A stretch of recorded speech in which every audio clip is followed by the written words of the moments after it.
सा खत्म हो रहे हैं और आप इंटरव्यूज भी दे रहे हैं बड़े सख्त किस्म के, तो हवाओं का रुख बदल रहा है, क्या हो रहा है सर?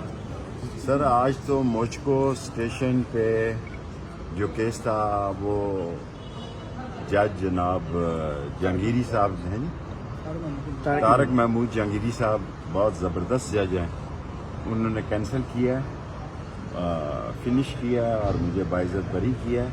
और अब मेरा ख्याल है आलिया के लिए भी और सनम जावेद के लिए भी हैं जी, डॉक्टर यास्मीन राशिद के लिए भी नया रास्ता खुला है कि एक ही केस 3 मुख्तलिफ शहरों में दर्ज नहीं किया जा सकता। लसबेला में भी मैं बरी हो चुका हूँ और मैं चीफ जस्टिस साहब से कहना चाहता हूँ, कल हमारे अडियाला में 14 केसेस हैं। अब बताएं, एक शख्स है, परसों मेरे 3 केस हैं जी इस्लामाबाद में, और मैं ILF की तारीफ करता हूँ। और बड़ा वकील सिर्फ इमरान खान के लिए पेश होता है और या टिकट के लिए, असम्बली की टिकट के लिए पेश होता है। कब्र एक है जी, मुर्दे 3 है और फैसला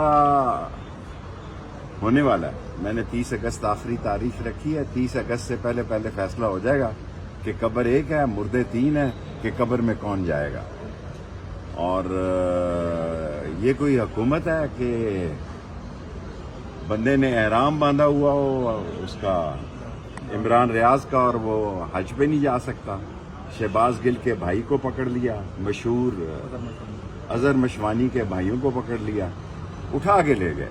उठाना यहाँ एक फैशन बन गया है और पाकिस्तान में हिजड़े मकबूल तरीन ताकत बन चुके हैं। अब आप जिस दुकान पे जाओ, वो हिजड़े नाचते नहीं हैं, वो जिस दुकान के आगे से गुजरते हैं 100 का नोट उनको मिलता है, क्योंकि उन्होंने उनकी ठुकाई की है जिन्होंने जुल्म किया।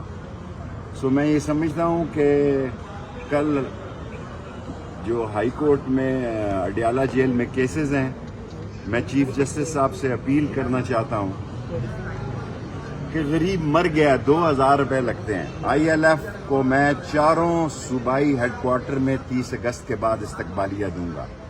बाकी वकीलों ने, अपनी बड़े वकीलों ने कंपनी की मशहूरी की है, टिकटें ली हैं और सिर्फ इमरान खान का और बुशरा बीबी का केस लड़ा है। किसी गरीब वर्कर, रेडी वाले का, टांगे वाले का, डेंटर का, पेंटर का, वेल्डर का, मैकेनिक का, मोची का, धोबी का, दर्जी का, क्योंकि मोस्टली यही लोग थानों ने पकड़े, उनका किसी ने केस नहीं लड़ा सवाए ILF के। और मैं समझता हूँ पाकिस्तान अहम तरीन दौर से गुजर रहा है। इनको, इन बेकारियों को न सऊदी अरब से खैरात मिली, न UAE से मिली, और चीन से भी मुंह लटकाए हुए आए हैं।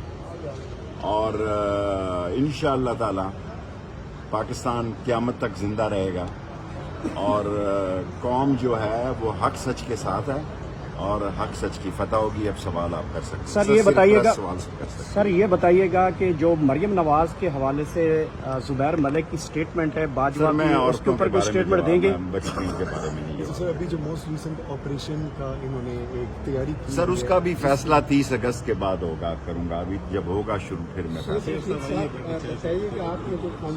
मैंने 27 इंटरव्यू दिए हैं और क्या मैं अब आप बताएं कि चैनल्स ने, मैंने मुफ्त भी इंटरव्यू दिए हैं। मैंने ईद पर 27 इंटरव्यू दिए हैं। 30 अगस्त को तक मैं अब रेस्ट करूंगा। मैं 40 रोज के चिल्ले में मेरी सेहत इफेक्ट हुई है, उससे मैं इम्प्रूव कर रहा हूँ। अच्छा, ये आप खवातीन की रिहाई के लिए बात करते हैं, सनम जावेद और मैंने शुरू की है ये तहरीक। आप ये बताइएगा कि तहरीक इंसाफ की जो प्रोग्रेस है उससे आप है मुतमिन, उनके वकला की अपनी एहतजाज? मैं समझता हूँ कि सनम जावेद और राशमीन यारशद और आलिया हमजा के साथ बड़ी ज्यादती है।